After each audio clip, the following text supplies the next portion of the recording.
श्री स्वामी समर्थ। जय जय स्वामी समर्थ। स्वामींचं नाव घेऊन मी आजच्या हा नवीन व्हिडिओला सुरुवात करते। यंदा 22 ऑगस्ट म्हणजे शुक्रवारी आहे पिठोरी अमावास्या। हिंदू धर्मात पिठोरी अमावास्येला फार महत्त्व आहे। श्रावण महिन्याच्या कृष्ण पक्षाच्या अमावास्येला पिठोरी अमावास्या म्हणतात। या दिवशी स्नान, दान आणि पितरांचे श्राद्ध तर्पण करण्याला विशेष महत्त्व आहे।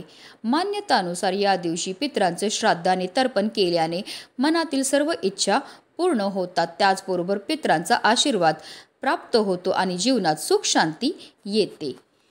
पौराणिक मान्यतानुसार देवी पार्वतीने भगवान इंद्राच्या पत्नीला या अमावास्येची कथा ऐकवली होती। धार्मिक मान्यतेनुसार पिठोरी अमावास्येच्या दिवशी व्रत केल्याने बुद्धिमान आणि बलशाली पुत्राची प्राप्ती होते। या दिवशी गरजूंना भोजन दान करावे, तसेच झाडाखाली दिवा लावावी, त्याची परिक्रमा करावी, यामुळे जीवनात शांती टिकून राहते। तसेच या दिवशी पिंपळाच्या झाडाची पूजा केल्याने दुःख आणि अडचणी दूर होतात।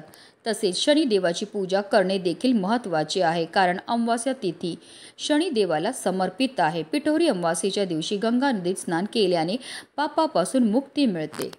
या दिवशी विवाहित महिला आपल्या मुलांच्या दीर्घायुष्यासाठी आणि आनंदी आयुष्यासाठी उपवास करतात आणि देवी पार्वती सोबत 64 योगिनींची पूजा करतात। पौराणिक मान्यतानुसार या दिवशी माता पार्वतीने 64 योगिनीसह भगवान गणेशाची पूजा केली होती, म्हणूनच याला पिठोरी अमावास्या असे म्हणतात। पिठोरी या शब्दाचा अर्थ पिठापासून बनलेल्या मूर्ती आहेत, म्हणूनच या दिवशी महिला पिठापासून 64 योगिनींच्या मूर्ती बनवतात आणि त्यांची पूजा करतात। असे मानले जाते की या दिवशी पिठापासून योगिनींच्या मूर्ती बनवून त्यांची पूजा केल्याने देवी पार्वती प्रसन्न होते आणि महिलांना संतती सुख देते। पिठोरी अमावास्येला कुशग्रहणी अमावास्या असेही म्हणतात, कारण या दिवशी कुश गवताचेही विशेष महत्त्व आहे। या दिवशी गोळा केलेले कुश खूप पवित्र आणि फायदेशीर असते। पिठोरी अमावास्येला कुशाने पूर्वजांना तर्पण अर्पण केल्याने कुटुंबात आनंद आणि समृद्धी येते। तसेच कालसर्पदोषापासून मुक्तता मिळवण्याकरता या दिवशी विशेषतः महादेवांची पूजाही केली जाते। या दिवशी महाराष्ट्रात पोळा हा सण साजरा केला जातो। पोळा सणाला बैलाची पूजा करण्याला विशेष महत्त्व हे दिलं जातं।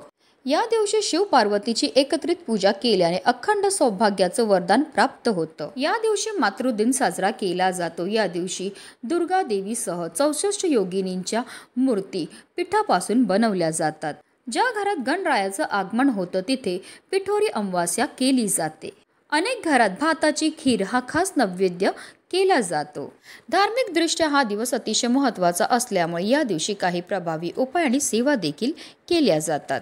आणि म्हणूनच पिठोरी अमावास्येच्या दिवशी तुम्ही काही नाही केलं तरीही चालेल, पण अंघोळीच्या पाण्यामध्ये टाका फक्त ही एक वस्तू। ही वस्तू टाकल्यामुळे आपल्या जीवनामध्ये असणारा प्रखरातला प्रखर पितृदोष, ग्रहदोष, शत्रुपीडा तर नष्ट होणारच आहे, पण आपल्या 7 पिढ्यांचं दारिद्र्य नष्ट होऊन आपल्या संपूर्ण कुटुंबाची भरभरून अशी प्रगती होणार आहे। अतिशय महत्त्वाची अशी माहिती आहे जी मी तुम्हाला या व्हिडिओमध्ये देणार आहे। तो व्हिडिओ पूर्ण पहा आणि जर चॅनलवर नवीन असतील तर चॅनलला सबस्क्राईब करा आणि शेजारी बेल आयकॉन सुद्धा प्रेस करा, जेणेकरून तुम्हाला माझ्या नवनवीन व्हिडिओचं नोटिफिकेशन हे मिळत राहील आणि तुम्ही एक पण व्हिडिओ मिस करणार नाही।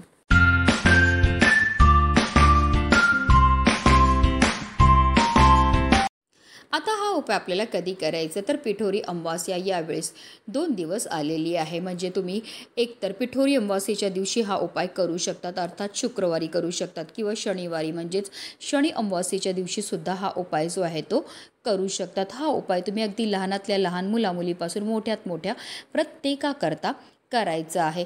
श्रावण महिन्यामध्ये स्नानाला आणि दानाला विशेष महत्त्व हे दिलं जातं आणि श्रावण महिन्यामध्ये येणाऱ्या पिठोरी अमावास्येला विशेष महत्त्व आहे। या दिवशी स्नान करून आपल्या पितरांच्या नावाने दान केल्याने आपले पित्र आपल्यावर प्रसन्न होतात आणि आपल्याला सुखी संसाराचा ते आशीर्वाद देत असतात। तसेच हे स्नान केल्यामुळे आपल्याकडनं झालेल्या कळत नकळत पापांपासून सुद्धा आपल्याला मुक्तताही मिळत असते।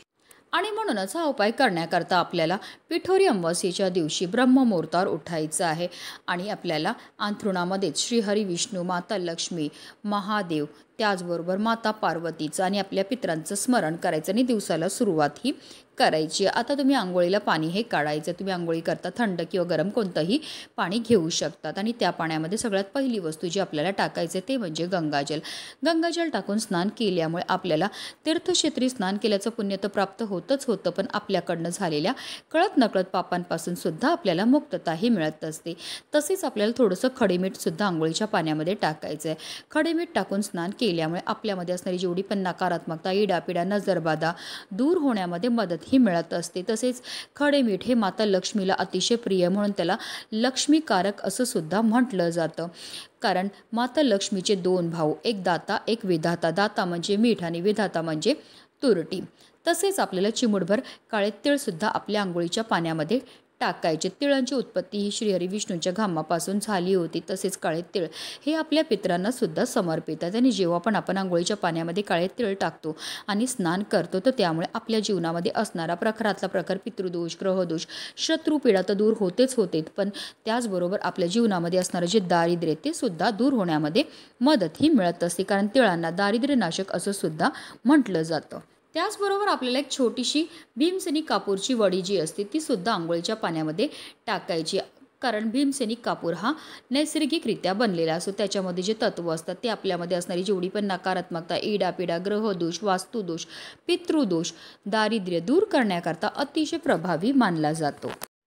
त्याचबरोबर आपल्याला थोडंसं गुलाबाचं अत्तर किंवा गुलाबजल टाकून स्नान करायची आहे। ही स्नान केल्यामुळे आपल्यावर माता लक्ष्मी ही प्रसन्न होते, कारण माता लक्ष्मीला गुलाबाचं अत्तर हे अतिशय प्रिय आहे।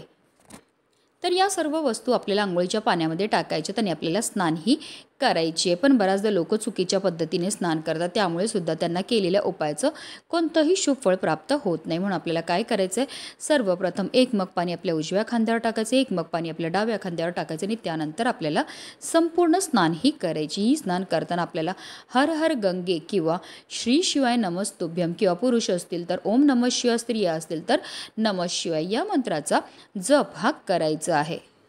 जेव्हा आपण आंघोळीच्या पाण्यामध्ये या वस्तू टाकतो त्याचबरोबर मंत्राचा जप करतो, त्यामुळे आपल्या तनाबरोबर आपल्या मनाची सुद्धा शुद्धीही होत असते आणि पवित्र तनाने पवित्र मनाने केलेल्या प्रत्येक कार्यामध्ये आपल्याला 100 पटीने पुण्यफळ हे प्राप्त होत असतं। अतिशय प्रभावी असा हा उपाय केल्यामुळे आपल्या जीवनामध्ये असणारा प्रखरातला प्रखर पितृदोष, ग्रहदोष, शत्रुपीडा तर नष्ट होतेच होते, पण आपल्या 7 पिढ्यांचं दारिद्र्य नष्ट होऊन आपल्या संपूर्ण कुटुंबाची भरभरून अशी प्रगती होणार आहे।